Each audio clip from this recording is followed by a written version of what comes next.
qui dirige l'École normale supérieure de Paris.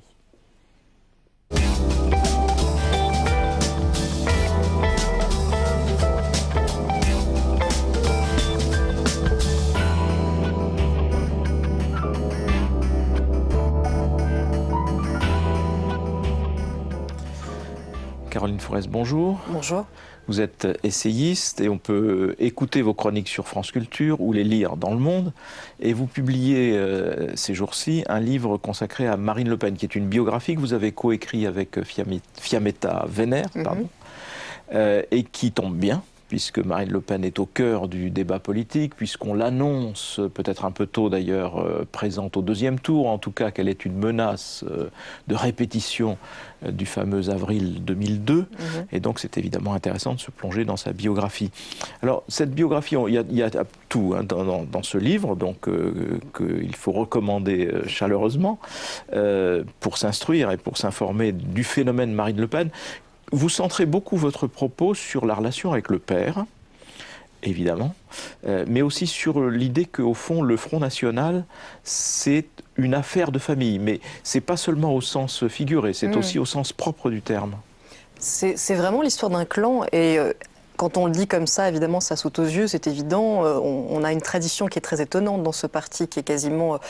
qui n'est pas forcément anti-républicaine, mais qui est a-républicaine, avec un A privatif, c'est-à-dire qu'on a une histoire dynastique, une passation de flambeaux qu'on n'a pas l'habitude de voir dans les partis politiques se passer ainsi, même s'il y a les déshabillages républicains, même si on fait une élection, même s'il y a évidemment un concurrent, Bruno Gollnisch. Mais j'avoue qu'en plongeant dans l'histoire de ce clan, c'est encore au-delà de ce qu'on peut imaginer de l'extérieur. Parce qu'au fond, Marine Le Pen, en ce moment, par exemple, sur le fond, sur le programme de ce qu'elle essaie de faire, elle n'est pas très loin de ce que Bruno Maigret a essayé de faire il y a quelques années. Sauf que, et certains anciens maigretistes et d'autres le disent, il n'y avait que la fille qui pouvait le faire sans être démis de ses fonctions par le père. Et c'est intéressant parce que c'est un processus dynastique, en effet. D'autres processus dynastiques tentés à plus petite échelle, je pense à Jean Sarkozy, le fils du président, à l'EHPAD, ont provoqué une espèce de tollé d'intolérance légitime, etc. Mais néanmoins, là, ça passe dans une famille politique qui est censée dénoncer absolument les turpitudes de tous les autres. C'est ça qui est intéressant. D'ailleurs, Marine Le Pen redoute beaucoup la comparaison avec Jean Sarkozy. Et effectivement, on pourrait lui faire remarquer que l'affaire de l'EHPAD a fait un scandale. Or, la façon dont elle reprend la boutique familiale du Front National, avec tout ce que ça suppose de pouvoir, de mandat public à la clé, a des ressorts qui sont, pour certains, et là je parle encore une fois de confidences et d'aigreurs émises par des membres du Front National, ressemblent beaucoup à du népotisme. En tout cas, à une façon de pratiquer la vie politique que certains disent intéressée et dynastique. Il y a même des gens qui pensent que Jean-Marie Le Pen ne pouvait donner les clés qu'à sa fille parce que c'est un peu l'histoire d'un clan qui veut garder les clés du coffre. Oui, et qui en vit de toute façon, comme on vit. Qui en vit clairement, et qui, quand elle donne, cette famille, beaucoup de leçons de vertu et de morale publique au reste de la classe politique, ce qui est évidemment intéressant dans l'enquête, c'est d'aller regarder du côté de leur exemplarité. Là, ça devient amusant. Par exemple, quand Marine Le Pen tonne très fort, et à juste titre, en disant qu'il faut vraiment établir des règles drastiques pour lutter contre les conflits d'intérêts, mais il y a déjà des règles pour lutter contre les conflits d'intérêts. Par exemple, au Parlement européen, il y a des fiches de députés européens où ils sont censés déclarer leurs revenus, ou déclarer s'ils ont investi dans des secteurs pour voir s'ils ne seront pas en conflit dans leur mandat de député. Marine Le Pen ne l'a pas rempli. Donc avant de donner des leçons aux autres députés, il faut peut-être juste appliquer les règles.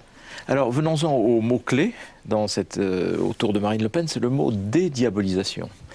On lui prête à la fois de vouloir suivre une évolution à l'italienne, donc Gianfranco Fini, qui était l'héritier du mouvement social italien, c'est-à-dire du mouvement authentiquement post-fasciste, le post étant d'ailleurs une parenthèse vite refermée, qui a glissé, lui, carrément vers le centre droit, et qui se positionne aujourd'hui au centre, au sens propre du terme, de la vie politique italienne.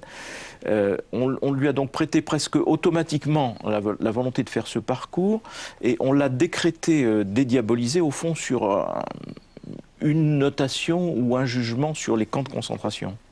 Alors d'abord, je pense que la comparaison, effectivement, très vite trouve ses limites, ne serait-ce que parce que notre système électoral est très différent, parce que le parti de Fini était d'abord à l'origine beaucoup plus fasciste que le Front National, même si le FN s'est inspiré de son logo, de sa petite flamme, et que c'est pas du tout la même histoire. Marine Le Pen, encore une fois, récupère un parti qui a été fondé par son propre père. Elle peut essayer effectivement, en tant qu'héritière, de repeindre un peu la devanture, d'élargir un peu le marché électoral, mais elle ne peut pas aller jusqu'à ce qu'a été faire Fini, jusqu'à proposer le droit de vote des étrangers aux élections locales. Ça, on ne le verra jamais au Front National. Son fonds de commerce reste. Autant tout a changé au Front National sur l'économie, sur les mœurs, autant sur la question de l'immigration, c'est un fonds de commerce absolument intangible. Donc elle part de moins loin, mais elle ira beaucoup moins loin aussi dans, on va dire, la rupture avec l'image originelle du parti. Alors, donc vous avez décrypté tout cela et regardé tout cela de près.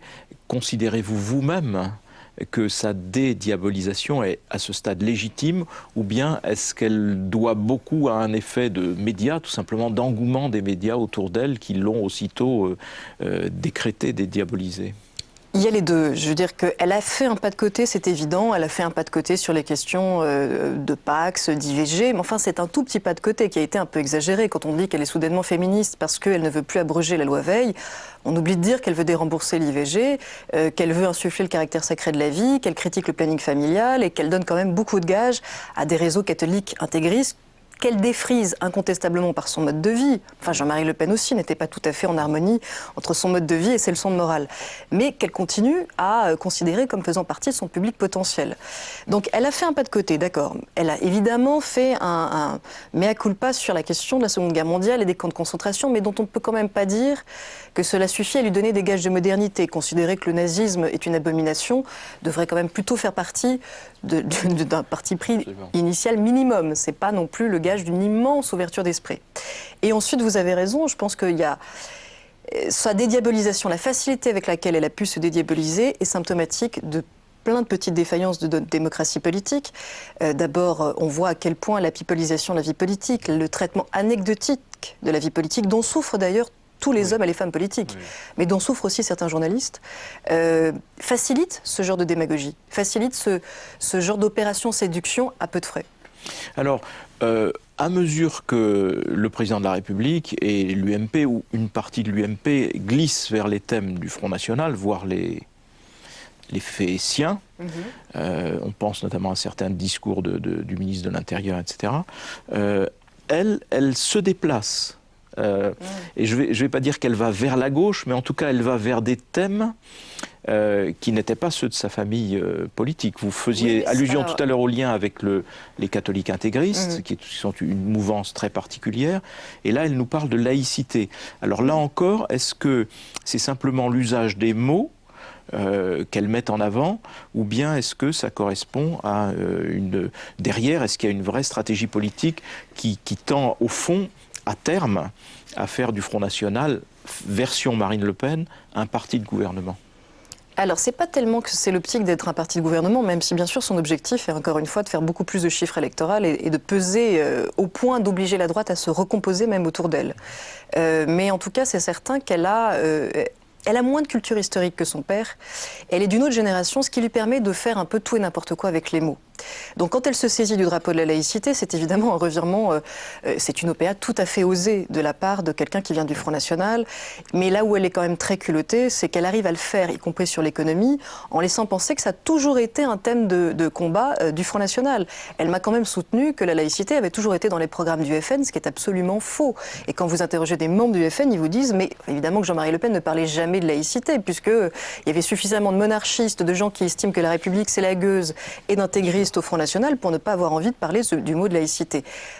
Elle, exactement comme sur l'économie, elle fait un revirement à 180 degrés parce que, voilà, le social c'est porteur en ce moment, la laïcité c'est porteur. Le mouvement, enfin Jean-Marie Le Pen est ultra-libéral, très clairement. Voilà, donc elle vient sur un discours étatiste, j'allais dire, classique. Il y avait déjà une OPA sur la nation avec le père, elle rajoute une OPA sur l'État-nation face à la mondialisation. Donc elle rajoute le mot État, et effectivement elle se débarrasse un peu du discours anti-fonctionnaire, anti-service public, mais sans jamais assumer que c'est un revirement à 180 degrés, toujours en disant, elle l'a dit au Congrès de Tours, que son père avait raison avant tout le monde. Or, elle montre que sur deux thèmes majeurs, en tout cas la question de la laïcité et la question du social, de l'économique et de l'ultralibéralisme, son père avait tort avant tout le monde.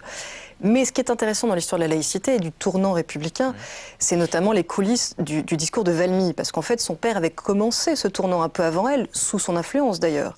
La campagne de 2007, elle commence par un discours de Valmy, où Jean-Marie Le Pen lit ses fiches, et nous lit une fiche où il réconcilie qui? Les bâtisseurs de cathédrales et les hussards noirs, il prend tout le monde, hein. Jean-Marie Le Pen, il ne fait pas dans le détail pour le coup. Mais qui écrit ce discours? C'est intéressant de voir qui est dans l'équipe, qui tient la plume. Alors il y a Marine Le Pen qui est derrière, Philippe Péninck, un de ses fidèles lieutenants, ancien leader du GUD, et qui a écrit des mémoires pour expliquer la politique à coups de poing, c'est pas rien, et Alain Soral qui tient la plume. Quand on sait qui est Alain Soral, qui a fondé une association qui s'appelle Égalité et Réconciliation, où l'on retrouve l'extrême droite la plus antisémite et la plus paranoïaque, pied à pied et main dans la main avec des militants islamistes proches de l'Iran et du Hezbollah, c'est assez drôle. Alors, en même temps, quand on lit votre livre et qu'on regarde les choses donc de près, on voit bien que sous le vocable laïcité, il y a quand même fondamentalement une volonté de cibler l'islam. Et uniquement l'islam. Et uniquement l'islam. Et donc, au fond, de troquer l'antisémitisme basique, qui est à l'origine de cette filiation politique-là, avec aujourd'hui un anti-islamisme qui correspond à un phénomène de peur et à l'art et la manière de trouver le bon sujet, si j'ose dire, parce que la prière dans la rue, c'était évidemment quelque chose qui était de nature à... Exactement. Alors, comme son père, elle a le sens de l'opportunisme, ça on ne peut pas lui nier. Elle s'attaque effectivement à un vrai sujet. Alors c'est ça où c'est plus dangereux que son père. Parce que quand son père fantasmait 3 millions de chômeurs, 3 millions d'immigrés, on pouvait relativement estimer qu'il n'y avait même pas à entrer dans l'argumentation, tellement c'était... démagogique. Quand Marine Le Pen s'attaque aux prières de rue, les gens ont des yeux pour les voir. Il y a effectivement en France une vingtaine de lieux où des gens bloquent des rues, certaines depuis 17 ans, c'est une atteinte à la fois à la laïcité et à l'égalité. Donc quand elle s'empare de cette thématique, si la classe politique a pour réflexe de dire c'est un tabou, n'en parlons pas, elle dit n'importe quoi, elle va évidemment engranger énormément de déçus de cette posture. Non mais la logique, quand on est face à un phénomène de cette nature, c'est de dire la laïcité voudrait que ces gens aient des lieux de culte. Oui, mais si qui puissent prier décemment, etc. Et donc, ça veut dire construire des mosquées. Mais justement, c'est ce que le FN ne voudra jamais. Mais sauf que c'est là ni même une bonne partie de la droite. Ni même des laïcs qui veulent faire respecter l'article 2 de la loi de 1905, à juste titre, parce que c'est là où c'est plus compliqué. C'est qu'on a évidemment des petits groupes provocateurs intégristes qui font le jeu des incendiaires nationalistes et xénophobes. Parce qu'en réalité, la République n'a pas financé des lieux de culte. Elle a déjà pas beaucoup d'argent pour financer la protection sociale et l'État-providence. La République a fait en sorte que si des gens se cotisent pour agrandir leur lieu de culte ou pour en ouvrir un ou pour faire plusieurs services le vendredi, ce qui réglerait tous les problèmes sans coûter un centime, ce soit évidemment possible. Le Front National, là où vous avez raison, joue sur les deux tableaux. Il faudrait empêcher que même lorsque des fidèles se cotisent, ils puissent ouvrir un lieu de culte et en même temps ils dénoncent les prières de rue. Mais surtout, la laïcité du Front National ne cache en réalité quoi ? L'identité chrétienne face à l'islam. Il ne s'agit pas du tout de viser l'intégrisme au nom de la laïcité. Il s'agit de rechristianiser la France pour résister à l'islam. C'est tout à fait différent. Tout à fait différent. Donc je renvoie à ce livre très fourni, très documenté, argumenté sur Marine Le Pen, cette biographie que vous avez coécrite avec Fiammetta Wener. Juste un mot, Caroline Fourest. Est-ce que c'est à vos yeux plus difficile aujourd'hui? Parce que ça a quand même été un poison permanent dans la vie publique, le FN. Et comment l'affronter? Comment le faire reculer jusqu'à ce fameux mois d'avril 2002 où il se retrouve au deuxième tour?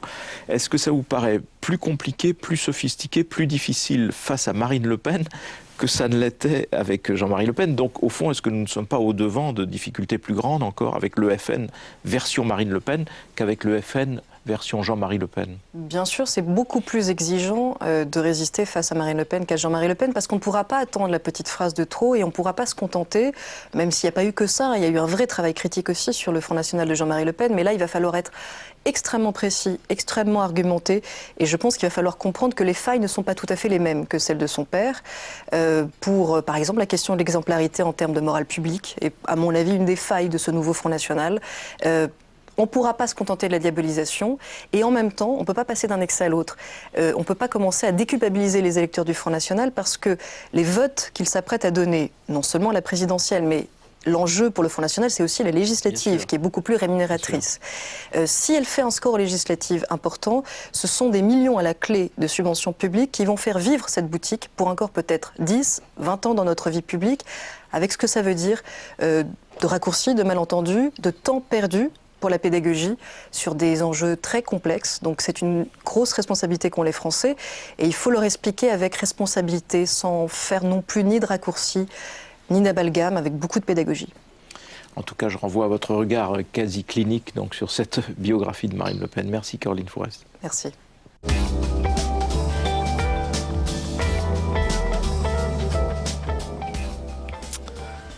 Monique Cantos.